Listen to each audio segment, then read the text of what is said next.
CD1 Capítulo 1 Cada vez que respiramos, afastamos a morte que nos ameaça. No final, ela vence, pois desde o nascimento, esse é o nosso destino, e ela brinca um pouco com sua presa antes de comê-la. Mas continuamos vivendo com grande interesse e inquietação pelo maior tempo possível, da mesma forma que sopramos uma bolha de sabão até ficar bem grande, embora tenhamos absoluta certeza de que vai estourar. Como todo mundo, Július conhecia as homilias a respeito da vida e da morte. Concordava com os estoicos que diziam: começamos a morrer quando nascemos, e com o Epicuro que refletia: onde estou, a morte não está, e onde ela está, não estou. Então, por que temê-la?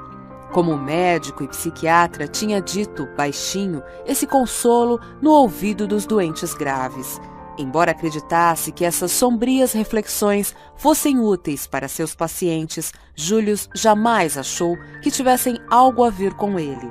Até o momento em que enfrentou uma situação muito difícil, ocorrida há 4 semanas e que mudou para sempre a sua vida. Foi durante o exame médico anual de rotina. Seu clínico, Herbie Katz, um velho amigo e colega de classe na faculdade de medicina, acabou de examiná-lo e, como sempre, pediu para Július se vestir e voltar à sala para uma conversa. Herbie sentou-se à mesa e falou olhando as fichas de Július. No geral, você está muito bem para um sujeito de 65 anos. A próstata está um pouco aumentada, mas a minha também está. Os exames de sangue, colesterol e os níveis de lipídio estão bons. Prova que os remédios e a dieta estão fazendo efeito. Eis a receita para a compra do Lipitor, que junto com as corridas reduziram bastante seu colesterol. Portanto, você pode comer um ovo de vez em quando. Eu como 2 no café da manhã dos domingos. E esta é a receita para o Syntiroid. Aumentei um pouco a dose. Sua tireoide está diminuindo aos poucos. As células boas estão morrendo e sendo substituídas por material fibrótico. Situação perfeitamente benigna, como você sabe. Acontece com todo mundo. Também estou tomando remédio para a tireoide. Július, nenhuma parte de nós escapa da velhice. Além da tireoide, sua cartilagem do joelho está gasta, seus folículos capilares estão morrendo e seus discos lombares superiores não são mais os mesmos. Sua pele também piora de forma evidente, as células epiteliais estão simplesmente acabando. Basta reparar nessa ceratose senis no seu rosto, essas manchas lisas marrons. Segurou um espelhinho para Július olhar. Deve ter aparecido mais uma dúzia desde a última vez que examinei você. Quanto tempo tem passado no sol? Usa um chapéu de abas largas, como recomendei? Quero que consulte um dermatologista sobre isso. Bob King é um bom especialista. Fica no prédio ao lado. Aqui está o telefone dele. Conhece-o? Július assentiu com a cabeça. Ele pode queimar as manchas mais aparentes com uma gota de nitrogênio líquido. No mês passado, tirou várias minhas. É rápido, só uns 5 a 10 minutos. Muitos clínicos também estão fazendo isso agora. Há uma mancha nas suas costas que quero que ele examine. Não dá para você ver. Fica bem embaixo da omoplata direita. Parece diferente das outras. Tem pigmentação desigual e as bordas não são nítidas. Não deve ser nada, mas é melhor ele ver. Certo, amigo? Não deve ser nada, mas é melhor ele ver. Július ouviu o tom tenso e forçadamente informal na voz de Herbie. Mas sejamos francos, a frase tem pigmentação desigual e as bordas não são nítidas, dita de um médico para outro, era alarmante. O código para um provável melanoma, e pensando nisso depois, Július marcou aquela frase, aquele exato momento, como sendo o instante em que a vida despreocupada terminou, e a morte, até então sua inimiga invisível, se materializou em toda sua terrível realidade. A morte tinha chegado para ficar, não saiu mais do lado dele, e todos os horrores que se seguiram foram pós-escritos previsíveis. Anos antes, Bob King tinha sido paciente dele, como também muitos médicos de São Francisco. Július imperava na comunidade psiquiátrica há 30 anos.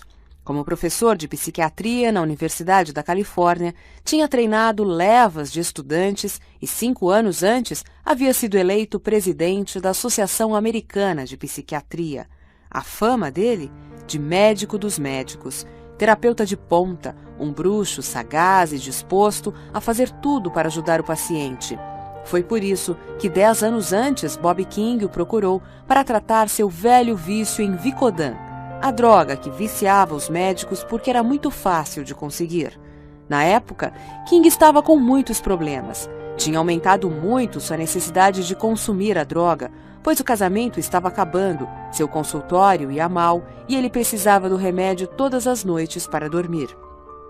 Bob King tentou se tratar, mas todas as portas se fecharam para ele. Os terapeutas que consultou insistiram para que fizesse um programa de recuperação para médicos, ideia que ele não aceitou porque não queria comprometer sua privacidade frequentando grupos de terapia com colegas viciados. Os terapeutas não iam fazer nada. Se tratassem um médico viciado e em atividade sem usar o programa oficial de recuperação, arriscavam-se a serem punidos pelo Conselho de Medicina ou processados caso, por exemplo, o paciente cometesse um erro médico. Como último recurso, antes de largar o consultório e ir se tratar como anônimo em outra cidade, Bob King procurou Julius, que aceitou o risco e confiou que conseguiria largar o Vicodin. Embora a terapia tivesse sido difícil, como sempre é com viciados, Julius tratou o colega por 3 anos sem a ajuda de um programa de recuperação. E foi um daqueles segredos que todo psiquiatra guarda, um sucesso terapêutico que não poderia de forma alguma ser discutido em congresso, nem publicado em livro ou revista especializada. Depois de sair do consultório de Herbie Katz, Julius sentou-se no carro. O coração batia tão forte que o carro parecia balançar. Respirou fundo para dominar seu medo crescente, tomou fôlego outra vez e mais outra. Abriu o celular e, com mãos trêmulas, pediu uma consulta urgente com Bob King. Não gostei, disse Bob na manhã seguinte, enquanto examinava as costas de Julius com uma grande lupa redonda de aumento. Pegue a lupa, quero que você veja. Podemos olhar em 2 espelhos. Bob pôs Julius ao lado do espelho de parede e colocou um grande espelho manual junto à mancha. Julius olhou o dermatologista pelo espelho. Era loiro, de rosto corado, óculos grossos sobre o nariz comprido e imponente. Lembrou de Bob contando que na infância as outras crianças o provocavam chamando-o de nariz de pepino. Ele não havia mudado muito em 10 anos. Parecia ansioso como na época em que foi paciente de Julius. Agitado, chegando sempre alguns minutos atrasado. Julius lembrava sempre da frase do coelho de Alice no País das Maravilhas. Estou atrasado para um encontro importante. Quando Bob entrava correndo em seu consultório. Tinha engordado, mas continuava miúdo. Parecia mesmo um dermatologista. Alguém conhece um dermatologista grande? Julius olhou para ele. Oh, eles pareciam apreensivos. As pupilas estavam bem dilatadas. É isso aqui. Julius olhou pelo espelho enquanto Bob mostrava com uma caneta com ponta de borracha. Esse sinal embaixo do ombro direito, sob a omoplata. Está vendo? Julius concordou. Segurando uma pequena régua, ele continuou. O diâmetro é menor que 1 centímetro. Você com certeza lembra da prática lei ABCD de seu curso de dermatologia na faculdade. Julius interrompeu.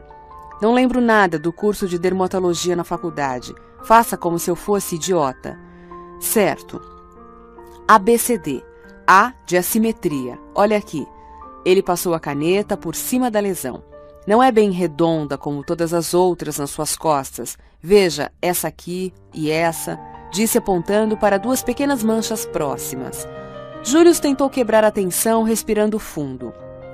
B de bordas. Olha aqui. Sei que está difícil ver. Bob mostrou outra vez a lesão subescapular. Veja, a parte de cima tem a borda definida, mas o centro não. Vai sumindo na pele. C de cor.